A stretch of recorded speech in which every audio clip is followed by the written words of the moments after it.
बोला श्री कृष्ण भगवान की जय हो। श्रीमद् भागवत महापुराण की जय। श्रीमद् भागवत महापुराण में दूसरा अध्याय भगवान श्री हरि का देवकी के गर्भ में प्रवेश। श्री सुखदेव जी ने कहा, परीक्षित, कंस एक तो स्वयं बड़ा बली था, दूसरे उस मगध सम्राट जरासंध की सहायता और मित्रता प्राप्त थी। कितने ही असुर और कुरु राजाओं के साथ उसकी मित्रता थी। उनमें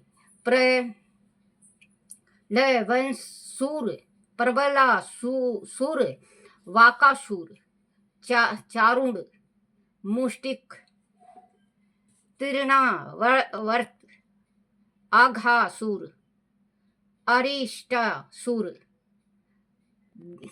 द्रविड़, पूतना, कैसी और तेनुक प्रमुख थे। यह सभी अत्यंत बलशाली थे। बाणासुर और भौमासुर भी उनके सहायक थे।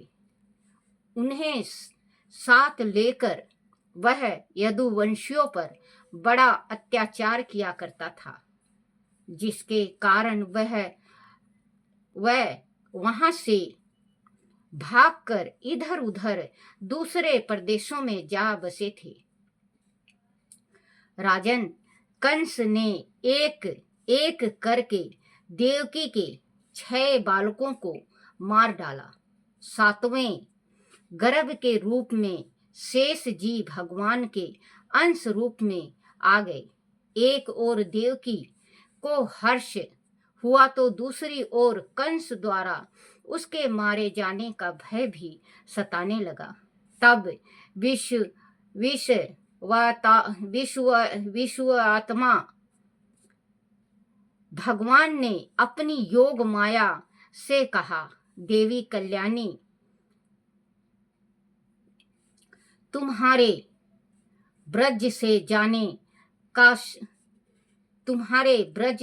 ब्रज में जाने का समय आ गया है। वह प्रदेश ग्वालों और गौओं से सुशोभित है। वहां नंद बाबा के गोकुल में वासुदेव जी की पत्नी रोहिणी गुप्त रूप से निवास करती है। इस समय मेरा शेष रूपी अंश देवकी के गर्भ में शीतल है। तुम उसे वहां से निकाल कर रोहिणी के गर्भ में रख दो। बताऊं बच्चों, देखो, पहले का जो जमाना था वो सत्य का था। देवकी के ये जो शेषनाग के अवतार बलराम जी थे, तो ये देवकी के ही गर्भ में आए थे। देवकी के ही गर्भ में 7 महीना तक रहे थे। लेकिन भगवान विष्णु ने योग माया को भेजा कि तुम जाओ और उनके गर्भ से निकाल के तुम रोहिणी के गर्भ में स्थिर कर दो। तो 2 गर्भ का बच्चा हुआ बच्चों, देवकी का भी है और रोहिणी का भी है। अब ये जमाना नहीं रहा बच्चों कि किसी का गर्भ का बच्चा किसी के गर्भ में डाल दो, ये नहीं होता। लेकिन भगवान जिस टाइम भगवान की मर्जी होती है ना, भगवान की मर्जी जिस टाइम होती है उस टाइम कहते हैं राई को पर्वत बनना पड़ता है, और पर्वत को राई। भगवान के बिना एक पत्ता नहीं हिलता।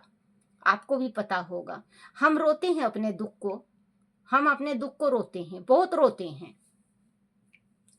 अब आप देवकी को देखो, उनके दिल पे क्या बीती होगी। जो चचेरा भाई था, सगा भाई नहीं था कंस। कल मैं पढ़ के सुनाई थी आपको, परसों ही वाला कल भी डाला था मैंने यूट्यूब में। तो बच्चों, इसमें स्पष्ट लिखा है कि चचेरा भाई चचे नहीं, सॉरी बच्चों, चचेरी बहन, ताऊ का लड़का था, ताऊ का लड़का था ये, और चाचे की लड़की थी देवकी। अब रहा है कुछ सिस्टम। पहले देखो उसकी इतनी हिम्मत थी कि चाचे की लड़की को कैद में करवा दिया और उसके 6 बच्चे को खत्म कर दिया। 7वां बच्चा ये शेषनाग हुए। शेषनाग भी जिस टाइम में श्री राम जी हुए बच्चों, तो लक्ष्मण छोटे थे, वो भी शेषनाग थे। तो भगवान से प्रार्थना किया लक्ष्मण ने श्री राम जी से, हे भ्राता श्री, मुझे कोई कार्य करने नहीं देते, आप मुझे कोई कार्य करने नहीं देते, मैं छोटा हूं, आप हमेशा यही कह देते हो तुम छोटे हो, मुझे करने दो, आप छोटे हो, मुझे करने दो। तो प्रभु अगर सृष्टि में कभी भी जन्म लें, शेषनाग ने कहा कि प्रभु सृष्टि में कभी भी जन्म लें तो मैं आपका बड़ा भाई बनूं, मैं आपका बड़ा भाई बनूं। तो उस टाइम में श्री राम जी ने वचन दिया था लक्ष्मण को, शेषनाग को, लक्ष्मण को वचन दिया था कि अब की अगर सृष्टि में जन्म लेंगे तो आप मेरा बड़ा भाई बनोगे। तो बलराम जी बड़े भाई बने, लेकिन जितना भी कार्य किए फिर भी कृष्ण भगवान ने ही किया। जितने को भी मारे वो कृष्ण भगवान ने मारे। बस एक बलराम ने गधे को, बाकासुर की कौन था बेटा, अभी आगे आएगा, तो वो गधा था, गधे को बलराम जी ने मारा था। लेकिन जितने भी राक्षस थे, राक्षस का जितना सफाया किया श्री कृष्ण भगवान जी ने किया। बलराम बड़े भाई बने और जो वचन दिया था वो भगवान ने निभाया भी। मैं वासुदेव जी की पत्नी रोहिणी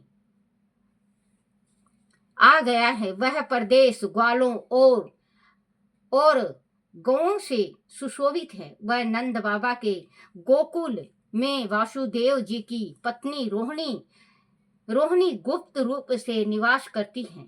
इस समय मेरा शेष रूपी अंश देवकी के गर्भ में शीतल है, तुम उसे वहां से निकाल कर रोहिणी के गर्भ में रख दो। अब मैं अपने संपूर्ण ज्ञान और बल के साथ देवकी का पुत्र बनूंगा और तुम नंद बाबा की पत्नी यशोदा के गर्भ से जन्म लेना। पृथ्वी पर लोग तुम्हें अनेकों नामों से पुकार कर तुम्हारी भक्ति करेंगे, तुम्हें 9 दुर्गा का रूप देंगे।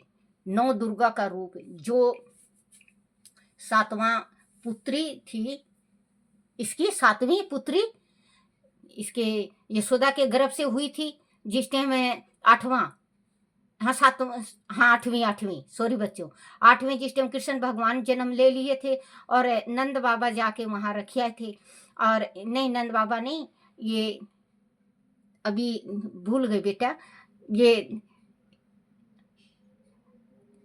गोकुल में रख के आए तो कन्या ले आए तो वैसे ही उनको सबको नींद आ गया और ये रखे आए, और आने के बाद फिर वैसे ही बंद गए, बेड़ियां पड़ गई। और जिस टाइम आया कंस, तो देवकी कहने लगी कि भैया मुझे तो बेटी हुई है, आप इसको छोड़ दो, बेटी किसी का क्या हत्या करेगी।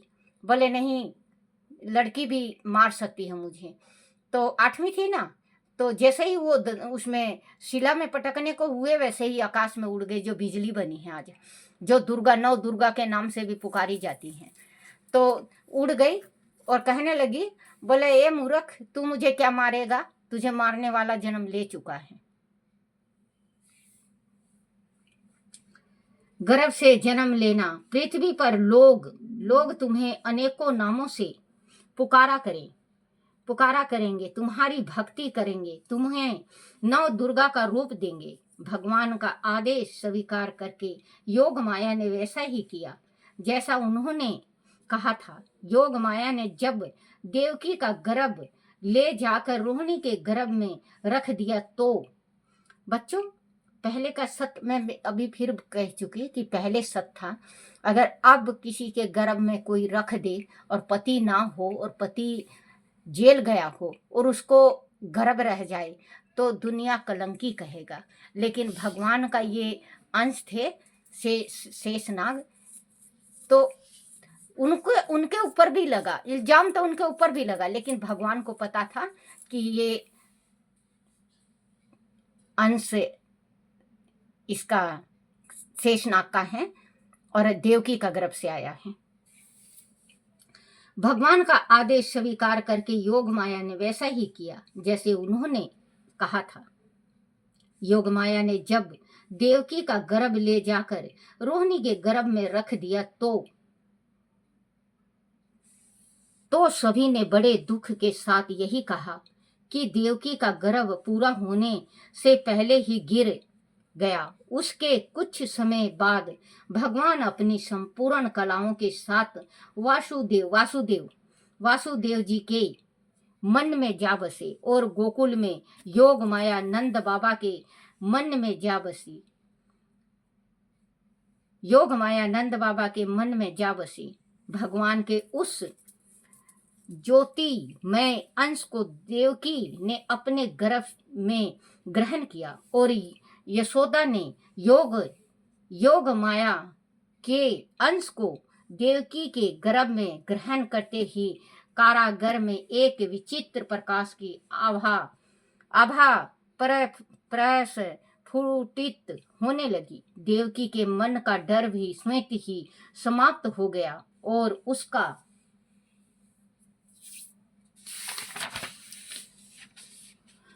मन परमात्मा की आराधना में लगा रहने लगा। उसके मुख पर पवित्र मुस्कान रहने लगी। कंस को लगा कि इस बार देवकी ने जो गर्भ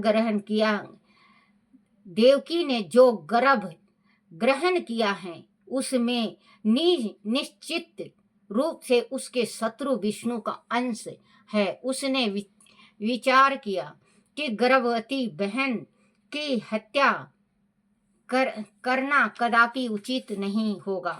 इससे उसे भारी कलंक लगेगा, लोग उसकी निंदा करेंगे और वह घोर नरक में जाएगा। इसीलिए वह भगवान के प्रति ढूढ़ वैसे भाव को मन में रख कर उसके जन्म की प्रतीक्षा करने लगा। वह उठते बैठते, खाते पीते, सोते जागते, चलते फिरते अर्थात सदैव ही श्री कृष्ण के चिंतन में ही लगा रहने लगा। बंदी गृह में उसने पहरा और भी कड़ा कर दिया। पल पल की वह सूचना लेता रहा। परीक्षित, उसी दौरान भगवान शंकर और ब्रह्मा जी सूक्ष्म रूप में बंदी गृह में आए। श्री नारद जी उनके साथ थे। वह सभी सुमय तुष वचनों से श्री हरि की स्तुति करने लगे। हे प्रभु, आप सत्य संकल्प हैं, सत्य ही आपका रूप है और सत्य ही श्रेष्ठ कारण है। सृष्टि के पूर्ण और प्रलय के बाद आप ही शीतल रहते हैं। संसार की स्थिति असत्य होते हुए भी आपकी स्थिति के कारण शीतल के कारण सत्य प्रतीत होती है। पंच महाभूतों के दुष्यमान सत्यों के कारण आप ही हैं। आप सभी जीवों में दृष्टा रूप से विराजमान रहते हैं। आप जगत का कल्याण करने वाले हैं। इसीलिए इस दृश्यमान जगत के आप परमार्थ स्वरूप हैं। आप समदर्शी हैं। प्रभु, हम आपकी शरण में आए हैं। इस संसार रूपी वृक्ष के दो ही पक्षी हैं, एक जीव और दूसरे आप स्वयं परमात्मा। इस वृक्ष की उत्पत्ति के आधार भी आप ही हैं। आप ही इसमें शीतल रहते हैं और आप ही इसे नष्ट कर देते हैं। आपकी माया से अनंत होने के कारण ही मनुष्य इस सत्य को नहीं जान पाता। वह अनेक रूपों में आपकी कल्पना करता रहता है। आप ज्ञान स्वरूप आत्मा हैं। इस प्रचार जगत के कल्याण के लिए आप अनेक रूपों में अवतार लेते हैं। संत पुरुषों को आपके यह रूप अत्यंत सुख देने वाले हैं। हे प्रभु, कुछ विरले लोग ही ऐसे होंगे जो समस्त पदार्थों और प्राणियों के आश्रय रूप आपके स्वरूप में पूर्ण एक ग्रहता के साथ चित्त लगा पाते हैं। हे परम प्रकाश स्वरूप प्रभु, आपके भक्त जाने सारे संसार के निष्कपट प्रेमी और सच्चे हितैषी होते हैं। वह स्वयं तो आपके चरण कमलों की नौका के सहारे इस भव सागर से पार उतरते ही हैं, दूसरे के लिए भी आपके चरण कमलों की सेवा के मार्ग खोल जाते हैं। सत्य पुरुष पर सदैव आपकी कृपा रहती है। जो लोग आपको अपना शत्रु समझते हैं, ऐसे दुष्ट लोग का विनाश करने के लिए ही आप जन्म लेते हैं। ऐसे लोग जो आपकी चरण वंदना नहीं करते, ऊंचे पदों पर पहुंचने के उपरांत भी नीचे गिर जाते हैं, परंतु जो आपके चरण कमलों में प्रेम भाव रखते हैं, वह सत्य मार्ग से कभी नहीं गिरते। उनकी रक्षा आप स्वयं करते हैं, इसीलिए वह सदैव निर्भय रहते हैं। हे प्रभु, आप सब प्राणियों के विधाता हैं। इस जगत में दिखाने वाले तीनों गुण सत्य, राज और तम आपके द्वारा ही प्रकाशित होते हैं।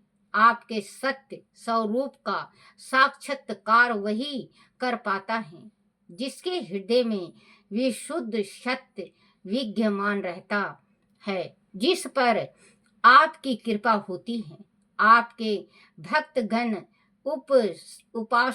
उपासना आदि क्रियाओं के द्वारा हर पल हर घड़ी आपके स्वरूप का साक्षात्कार करते हैं। जो पुरुष आपके मंगलमय नामों और रूपों का श्रवण कीर्तन स्मरण और ध्यान करता है, आपके चरण कमलों की सेवा में ही सदैव अपना चित्त लगाए रहता है, उसे फिर जन्म मृत्यु के संसार रूपी चक्र में नहीं फंसना पड़ता। वह तो आपकी दीप्त ज्योति में ही लीन हो जाता है।